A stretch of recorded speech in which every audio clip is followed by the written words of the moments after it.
big profits versus little profits, swing traders versus intraday versus scalpers.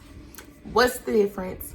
How to know which one you should be, how to know basically where you should be at in the market, depending on what type of person you are and what type of profits you would like to see. I would just like to say, y'all, it is 6 o'clock in the morning, so my hair looking crazy, and then I have a scab over here that is healing up because it was a pimple that I popped prematurely, and now it's turning into a scab. So I'm trying to leave it alone and let it heal. But anyway, so as a scalper, you're typically somebody who wants to be in the market between 30 minutes to 4 hours. I would say that would be anybody who's a scalper. These are quick moves, and I would say even 4 hours is a stretch. Maybe 30 minutes to 2 hours, just typically because anybody who considers themselves a scalper is going to be taking setups on a 30-minute to 15-minute time frame. And so normally, if you're a scalper, your strategy would look something like this. Your higher time frame would be considered the 15-minute. You would be waiting for a pattern to print on your higher time frame would be the 30-minute. You would be waiting for a pattern to print on the 15-minute, and you would find your entry on the 5-minute. So that's what it looks like as a scalper. And with moves like that, you typically are in those moves for a short amount of time, also a short amount of profits. So when you're a scalper, you really want to be aware of the structures in the market at that current time, because scalpers are in short-term moves. So if you are approaching a resistance or a support area and you are currently scalping, that means you should be very wary of that area, because these moves are not long-term. So that's why you see when you see scalpers get into moves and then it's approaching a support or resistance on that time frame that they're looking at, they're getting out, because the support or resistance really does matter when you are a scalper. You cannot get into those moves looking to stay long term. Also, being a scalper, you're looking at your moves between like 10 and 25 pips per move. So this is all things to keep in mind when you are a scalper, intraday trader, or a swing trader, because it gives you an idea of how long you should be in the market. Also, how many trades that you should take within a week's time, or how many trades that you should take within a day. So someone who is a scalper versus somebody who is a intraday trader or a swing trader will take more trades, just simply because of the fact, if they're trying to have a 100 pip count a week, they're going to need at least 10 trades, because most of their moves are between 10 and 25 pips. So that also means that they have a tighter stop loss. But keep in mind, just because you have a tighter stop loss, it doesn't mean that your strategy is any better than any other strategy, because I myself consider myself an intraday trader. I don't consider myself a swing trader, because I don't like to be in trades over the next day or over the market close or over the weekend. So I consider myself an intraday trader, because I'm okay with getting in a trade during Asian or London session. I'm okay with getting in the market in Asian or London session, and the trade doesn't end until the end of the day. So that's just things to keep in mind. So as an intraday trader, now when you're an intraday trader, I would say there's 2 time frames you can trade on. Now you can consider the 1 hour or the 4 hour your higher time frame when you are an intraday trader, because I say this because when we're talking about 4 hour setups, we're typically talking about something that could potentially take days or hours. When we're talking about a 1 hour setup, we're typically talking about something that's going to take a couple of hours to play out to get to whatever support or resistance zone that you're trying to get to. But in the midst of all of that, you have to consider what is the amount of pips that you're trying to catch. So if you're going to be an intraday trader, my suggestion is to do a top-down analysis, starting from whatever you're going to consider your higher time frame, and keep in mind, the higher the time frame, the longer you should expect to be in the trade. The lower the time frame, the less amount of time you should expect to be in the trade. So if you analyze, if you get on a 4-hour chart and you say, hey, the 4 hour is looking good, the 4 hours looking bearish, the 4 hours looking very demure. No, I'm kidding. I'm kidding, y'all.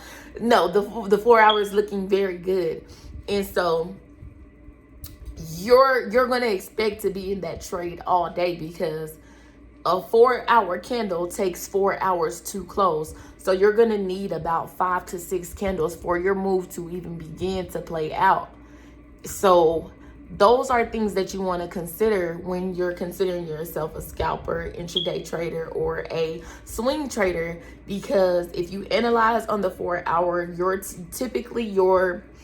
gonna stay in that trade the whole day till the market's close, or even your whole week could be gone, depending on the type of structure that you're seeing on those levels. Because you have to think, on a 1 hour and a 4 hour time frame, you're looking anywhere between 60 and 150 pips, sometimes even more, depending on where market's current price is. And so the higher up you go, the more pips that you can expect to catch on each respective time frame. So if you're going to consider yourself a swing trader, you're going to want to do your top downs from a weekly time frame.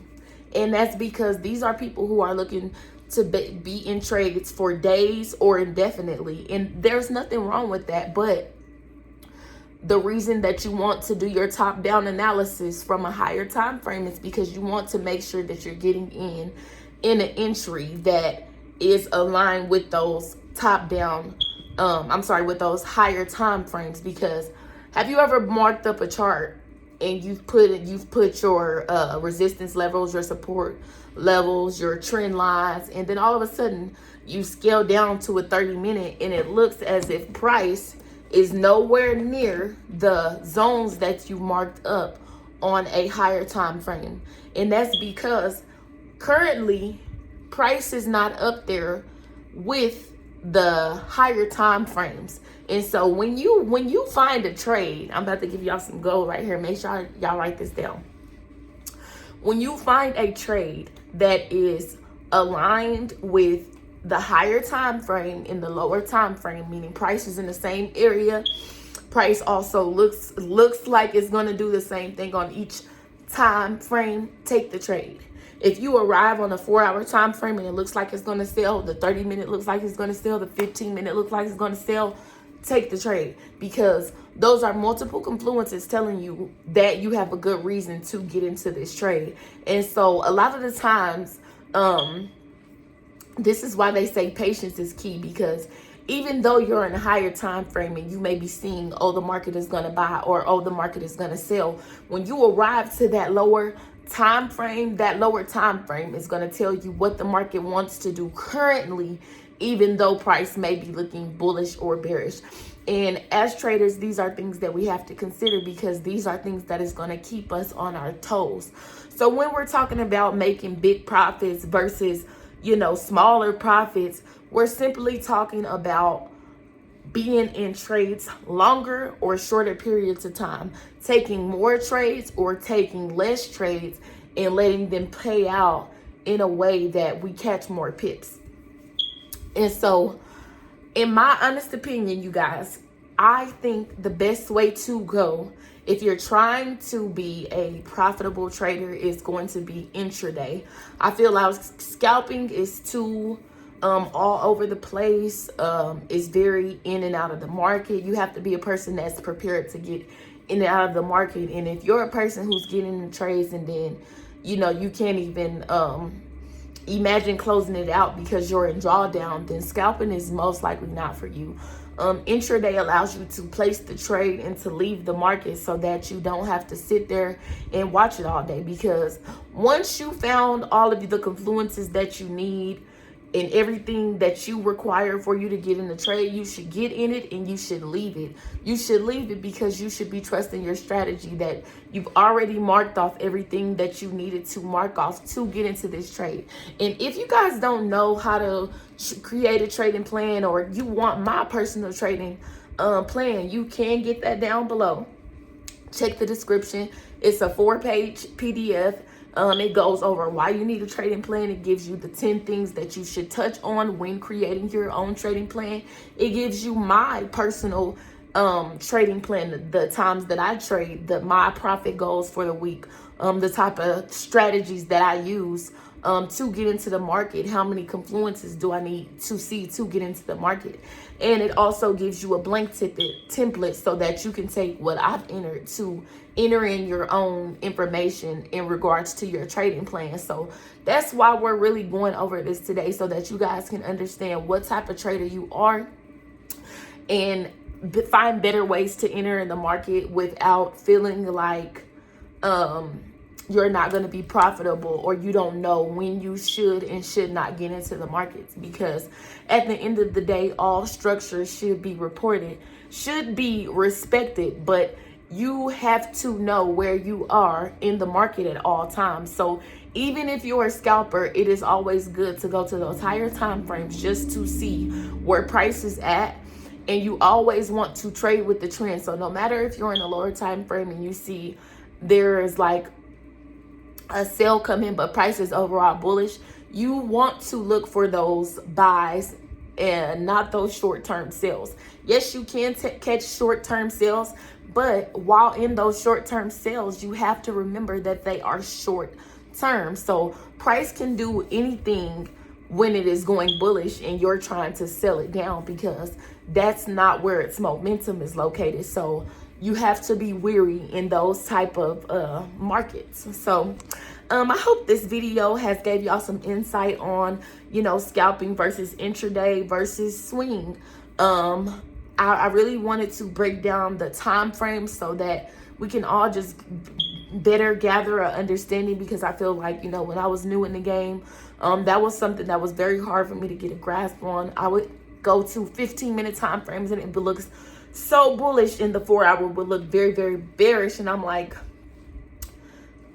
how can they look different from one another? And the fact of the matter is, the 15-minute may be selling right now, but it's only short term. And so you have to wait for the market to get back to a level where you can successfully make these entries. Because when you get in at a level that is not obscure to what you're trying to do in the market, or not in the direction that the market is going, you have to be more wary. So it's better to trade with the trend and to get in when the higher time frame and the lower time frame are all in line with one another. So it's never that you're confused in the market. Patience pays in the market. But that's really all I got. Until then, I will see you guys in the next video. Thank you for watching.